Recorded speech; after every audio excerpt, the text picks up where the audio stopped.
yo. Alisata masimeje, tagagba aba o. Yo. Mon fan d'Akwa Kudo Tumodi. Koproko wa egba biesa. Silifi Côte d'Ivoire, c'est soutien-là, produit la paix, ils vont produire. Il y a un pipi nous, Katafi on est à Renou. C'est moi pour Katafi, je fais plat d'une Poutini. Poutini, on punit bien non. On punit wa ke.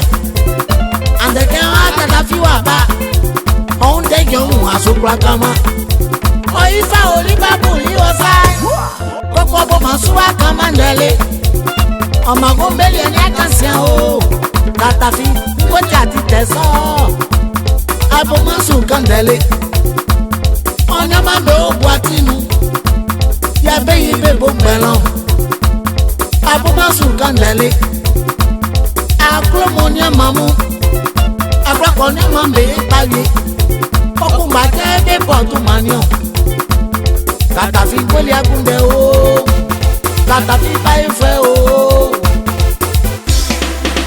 Teke kwae Mingwa nyatata Kutini wa pasien Katafi wa fia o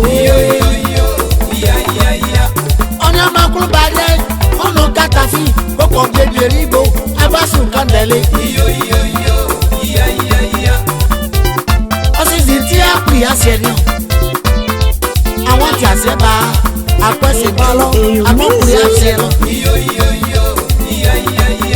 Ènì mi gbàlẹ́ fi bọ́lọ́ yẹn mi pè ọ́ jẹ́ mi o bàbá pètè kàn é yẹn mi pè ọ́ jẹ́ mi o bàbá kò ṣàkíyè ǹjẹ́ àmì ènìyàn. Wàsí bàbá òṣèlú ènìyàn o ọba sùn kàndẹ́lẹ̀.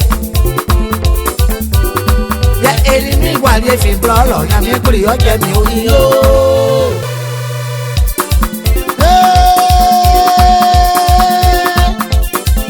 La fẹ́ bá ìfẹ́ kọ́kọ́ fún ẹ̀ ọmọ mi àkọsà ẹ̀ àwọn nìkọ́ni tí wọ́n máa ń kán àyè àwọn kan ti nẹ̀ ọ́ bẹ́ẹ̀ kúndì bẹ́ẹ̀ jásù bẹ́ẹ̀ kúyì bẹ́ẹ̀ jásù bẹ́ẹ̀ kúyì bẹ́ẹ̀ jásù zọ ẹ̀sìkọ́lẹ̀ ṣàkọlẹ̀ sọ́la nàfíà mùsù yọ zigidi papa zigidi papa zigidi papa zigidi papa zeka kaparala yo oswe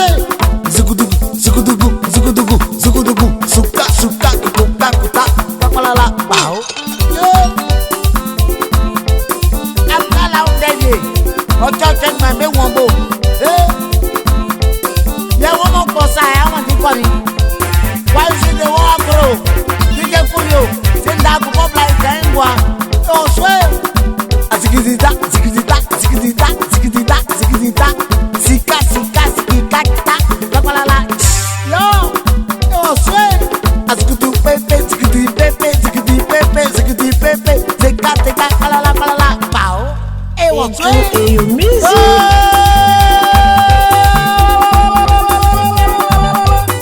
Kamwe make owre nu temo dimai eso akoku di matoru seni an se beswe e osamania Asigidi papa kudi mato bang kudi mato awo ka o nyamu bang lefe kudi mato awo ka o nyamu bang anti o zebolo ayoka o Maman Ferrari de la Suisse abisaka bobe melo takele shikiyo o mato Yohan le futur footballeur. On se cache, on n'est jamais caché. Lala. Joue-toi au bel, ne sois jamais très bête.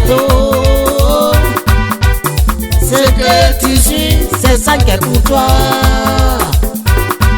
On ne suit pas que lié à la fois.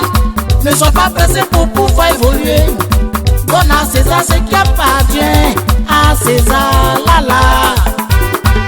Ça c'est le petit mato wakake waba.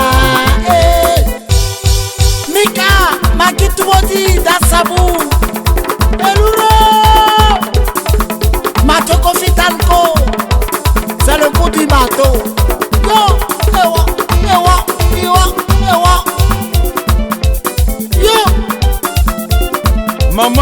Côte d'Ivoire de la Suisse.